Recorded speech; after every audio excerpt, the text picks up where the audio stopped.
Hey, I'm Sapphire. Want to hear something scary?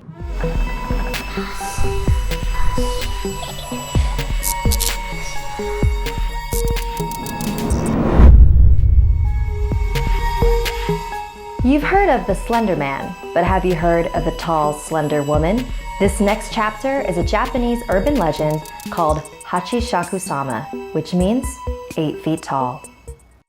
My grandparents lived in a small village in Japan. Every summer, my parents would take me there on holiday to visit them. The last time I saw them was the summer when I was 8 years old. My grandparents were inside the house and I was playing by myself outside in the backyard. I heard a strange sound.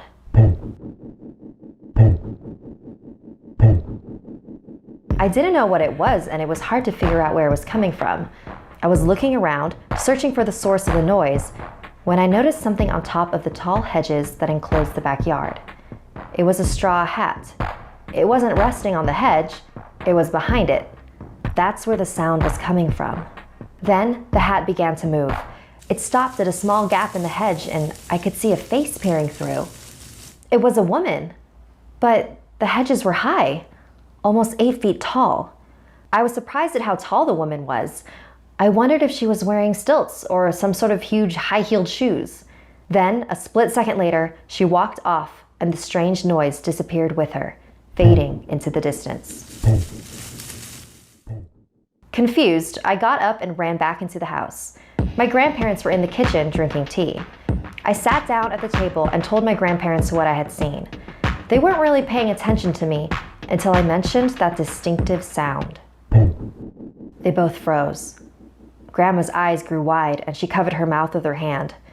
Grandpa's face became very serious and he grabbed me by the arm. "This is very important," he said, very intensely.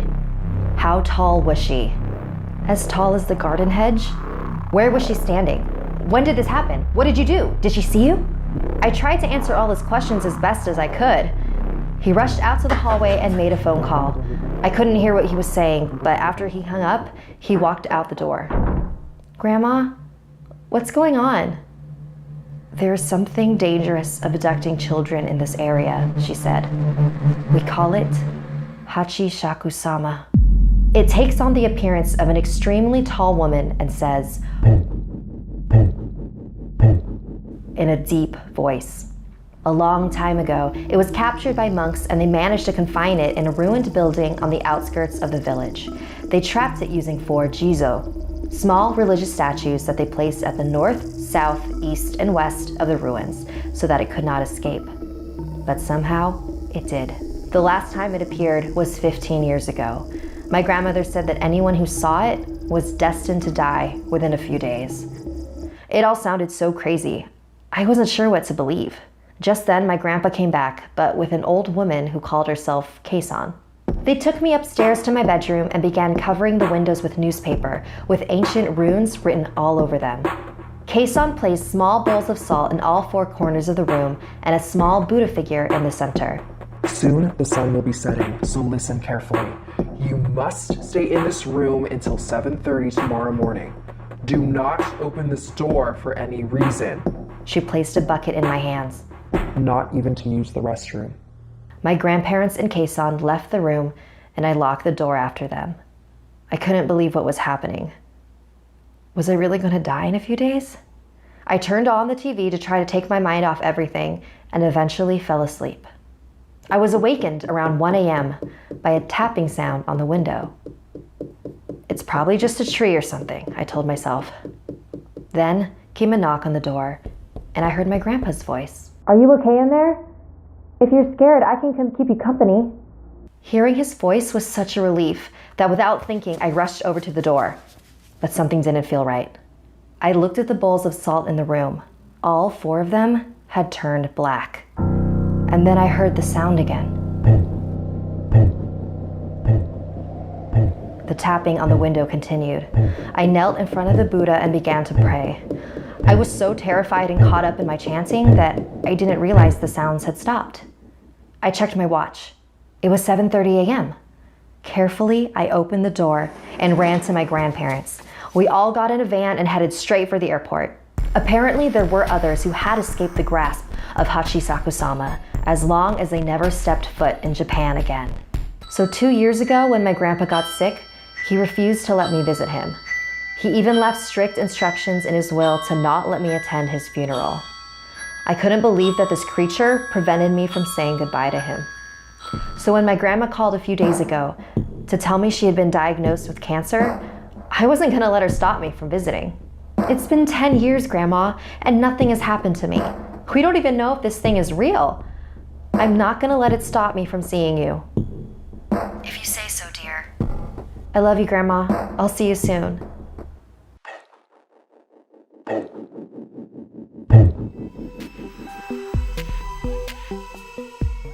Have you ever been mistaken for someone else? I know the feeling. When I was younger, I would constantly be confused for my older sister.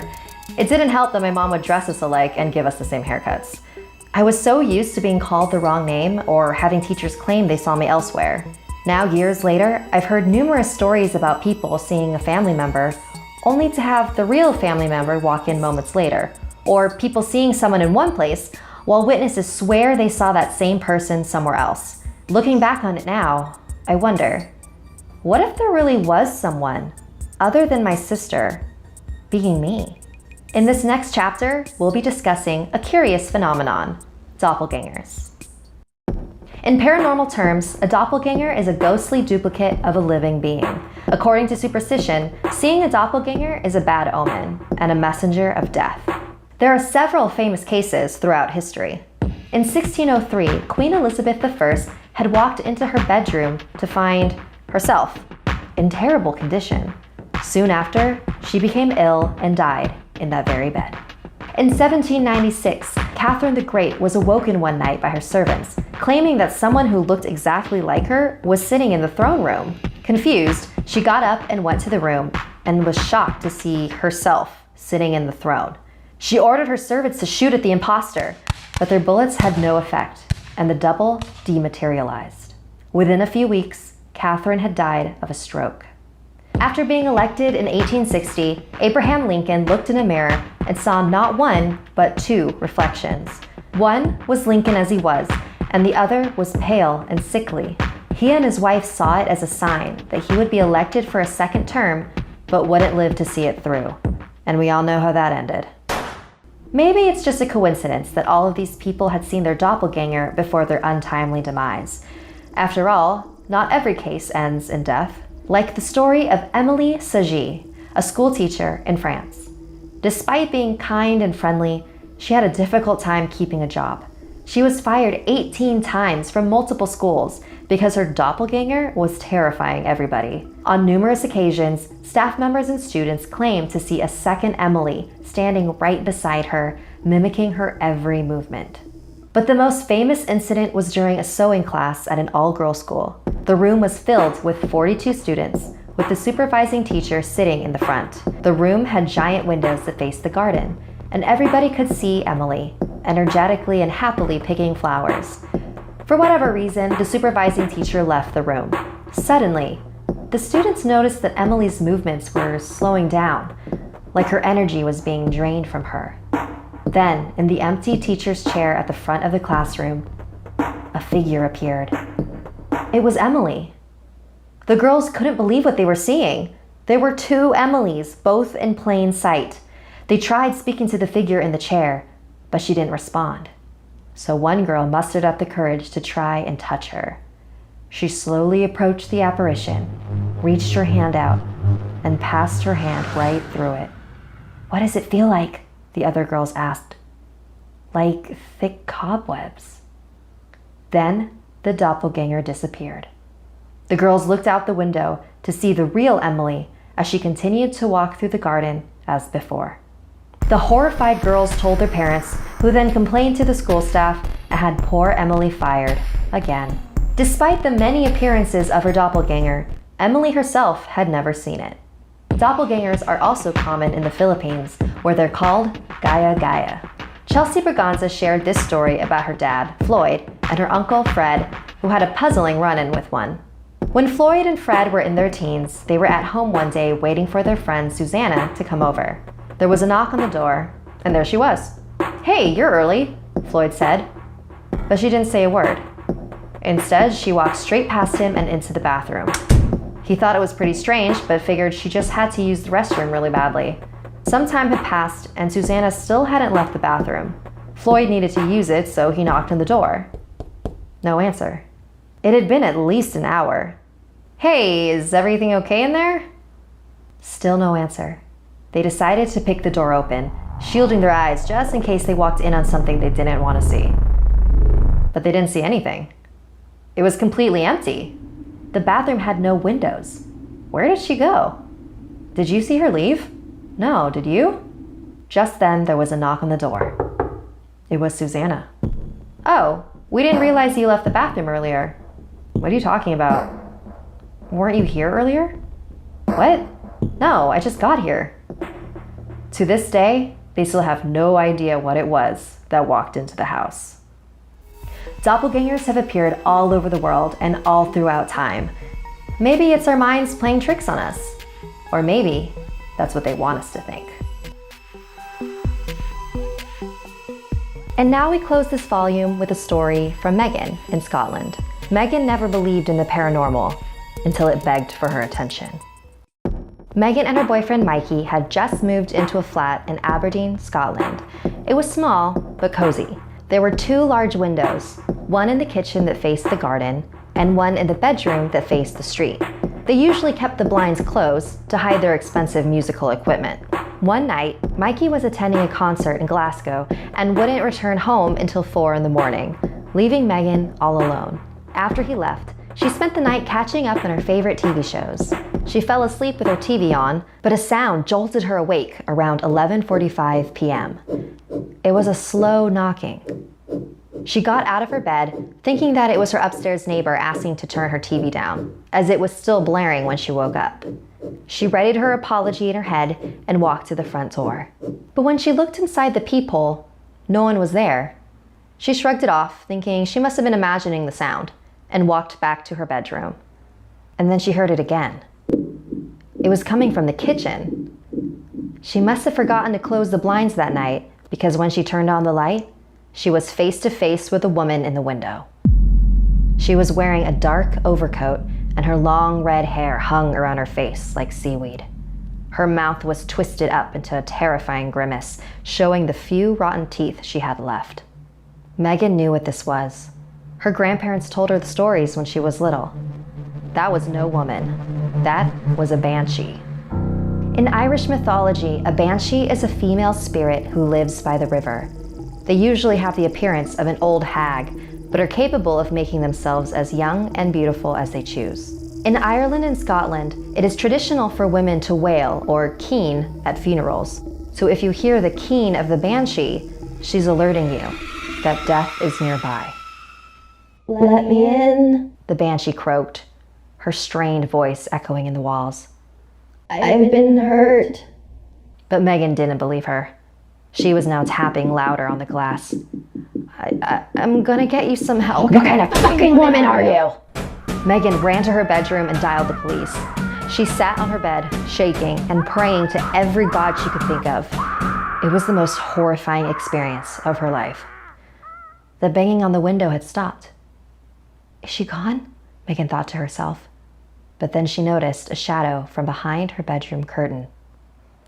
"Little bitch, you think you're too good?" There was nothing Megan could do but wait there while the banshee taunted her. Then she saw red and blue lights flash outside. Finally, the police were here. She went to the front door where she could hear the mumbled voices of the officers outside. She was just about ready to let them in when she heard, "It's her. It's her." Megan didn't know what to do. She stood there, frozen in place, until the mail slot in her door slowly swung open. "Miss, is everything all right?" Megan told the police everything that happened and described the woman in detail. They thought she just might be a violent drunk, and so they told Megan that they would check the CCTV cameras in the area to see if they could find her and prevent her from harassing anyone else. Days later, Megan got a call from the officer. "So we checked the security cameras in your area, and yes, we did see a woman who matched your description. What was strange, though, was that she only appeared in the one camera, right outside your building. We couldn't see where she came from or went to, like she vanished into thin air. For the next few days, Megan tried not to think about that night. Maybe it wasn't a banshee. Maybe it really was just a strung-out old lady. Because if it was a banshee, that meant that someone close to her was going to die very soon. About a week after the incident, Megan's friend called her to tell her that her mother had passed. Whether or not it was just a coincidence, Megan didn't want to tell her friend about what she saw. What if there was something she could have done? Ever since that night, strange but subtle things continued to happen in that flat. Megan's wind-up music box would suddenly begin playing when no one was near it.